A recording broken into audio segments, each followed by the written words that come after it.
پاکستان اور بھارت دونوں ایٹمی طاقتیں اور جنوبی ایشیا میں ایک دوسرے کے دشمن ممالک کے طور پر جانے جاتے ہیں، جس کی تاریخ انگریزوں سے آزادی کی بات شروع ہوتی ہے۔ پاکستان اور بھارت کے درمیان تنازع کی واحد بڑی وجہ خطہ کشمیر ہی رہا ہے، جس کا بڑا حصہ اس وقت بھی ہندوستان کے زیر قبضہ ہے،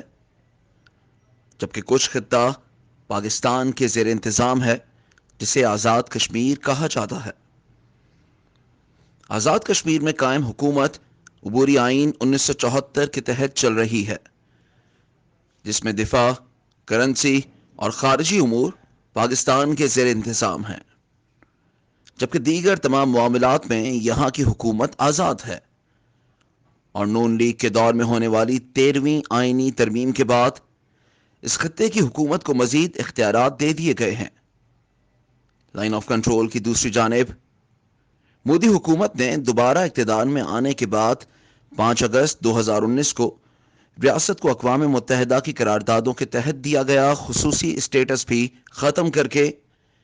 اسے 2 حصوں میں تقسیم کر دیا اور براہ راست دہلی کے کنٹرول میں کر دیا۔ بھارت کی جانب سے زبردستی کشمیر اپنے ساتھ جوڑنے اور عوام کو محصور کرنے پر پاکستان اور بھارت کے تعلقات مزید خراب ہوئے اور نوبت چوتھی جنگ تک آ پہنچی۔ پاکستان اور بھارت کے مابین مسئلہ کشمیر پر 1965، 1971 اور 1999 میں جنگیں ہو چکی ہیں، مگر گزشتہ کچھ ہفتوں سے پاک بھارت تعلقات میں عجیب بدلاؤ محسوس کیا جا رہا ہے۔ آئے دن سیز فائر لائن پر پاکستان اور بھارتی فوجوں کے درمیان گولہ باری اور فائرنگ سے کئی مقامی لوگ اس کا شکار ہوتے تھے، مگر حال ہی میں پاک بھارت افواج کے ڈی جی ایم اوز کی ہاٹ لائن پر بات چیت کے دوران اس بات کا اعادہ کیا گیا کہ 2003 کے سیز فائر معاہدے پر سختی سے عمل درآمد کیا جائے، اور اس کے بعد امن کی نئی راہیں دکھنے لگیں۔ رفتہ رفتہ تعلقات مزید بہتری کی جانب جاتے دکھائی دے رہے ہیں۔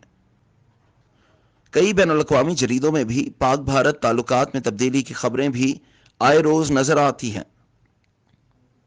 حتیٰ کہ حال ہی میں اسلام آباد میں ایک تقریب کے دوران وزیر اعظم پاکستان عمران خان نے بھی پائیدار امن کے قیام پر زور دیا۔ عمران خان جب کورونا میں مبتلا ہوئے تو بھارتی وزیر اعظم نے اپنی سماجی رابطے کی ویب سائٹ ٹویٹر پر موجود اپنے اکاؤنٹ سے ان کے لیے نیک خواہشات کا اظہار کیا۔ صرف یہی نہیں، حتیٰ کہ 23 مارچ یوم پاکستان، جس دن پاکستان اپنی بھرپور دفاعی قوت کا مظاہرہ کرتا ہے، اس دن کی مناسبت سے بھی بھارتی وزیر اعظم نے تحریری طور پر پاکستان کو مبارکباد دی۔ حالیہ پاک بھارت امن مذاکرات کے نئے دور میں آزاد کشمیر میں آباد کشمیریوں نے بھی نئی امیدیں لگا لی ہیں۔ ان میں سر فہرست سیاحت کے فروغ کے لیے ریاست کے تینوں ڈویژنز میں قائم ایئرپورٹس ہیں، جن پر 90 کی دہائی تک جہاز چلا کرتے تھے، مگر 1999 کے بعد ان پر پروازیں بند کر دی گئیں۔ یاد رہے کہ اس وقت یہ بات زباں زد عام تھی کہ ٹیک آف اور لینڈنگ کے وقت جہازوں کو ایل او سی کے قریب سے گزرنا پڑتا ہے، اور سیکیورٹی صورتحال کے پیش نظر ان کو بند کر دیا ہے۔ یہ ایئرپورٹس آج بھی سول ایویشن اتھارٹی کے زیر انتظام ہیں، جن میں ایک مظفر آباد، دوسرا راولا کوٹ اور تیسرا میرپور میں موجود ہے۔ ان ایئرپورٹس پر پروازیں نہ ہونے کی ایک وجہ یہ بھی تھی کہ 90 کی دہائی میں چلنے والے فوکر طیارے ان پر زیادہ چلا کرتے تھے، جو مزید آپریشنل نہیں رہے۔ تکنیکی طور پر دیکھا جائے تو ان ایئرپورٹس کے رن وے 800 میٹر سے 1.5 کلومیٹر تک بتائے جاتے ہیں، جو نیپال جیسے ملک میں واقع کئی ایئرپورٹ سے بڑے ہیں۔ اس کی مثال اس طرح لی جا سکتی ہے کہ نیپال، جو کہ پورا ملک پہاڑی سلسلوں پر واقع ہے، اس کی سب سے چھوٹے ایئرپورٹ کی رن وے کی لمبائی 527 میٹر ہے۔ ریاستی دارالحکومت مظفر آباد میں واقع ایئرپورٹ کے رن وے کی لمبائی 902 میٹر ہے۔ آزاد کشمیر میں عوام کا روزگار کے لیے انحصار سرکاری ملازمتوں پر ہے، اور 40 لاکھ کی آبادی پر محیط اس خطے میں 1 لاکھ سے زائد افراد صرف سرکاری ملازمین ہیں،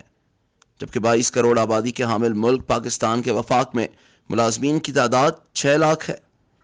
اس کے علاوہ سیاحت ہی وہ واحد ذریعہ ہے جس کے ذریعے اس خطے میں معاشی انقلاب آ سکتا ہے،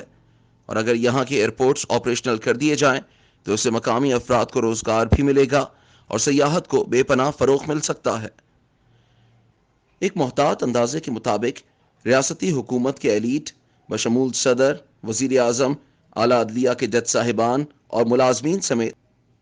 براکر سے صرف اسلام آباد آنے جانے اور پروٹوکولز پر ماہانہ 5 کروڑ سے زائد رقم صرف ٹرانسپورٹ کی مد میں خرچ کرتے ہیں، جس میں شاندار گاڑیوں میں پڑنے والا ہائی آکٹین فیول اور ان کی مینٹیننس کے اخراجات بھی شامل ہیں، جو مجموعی طور پر سالانہ 60 کروڑ سے زائد بن جاتے ہیں۔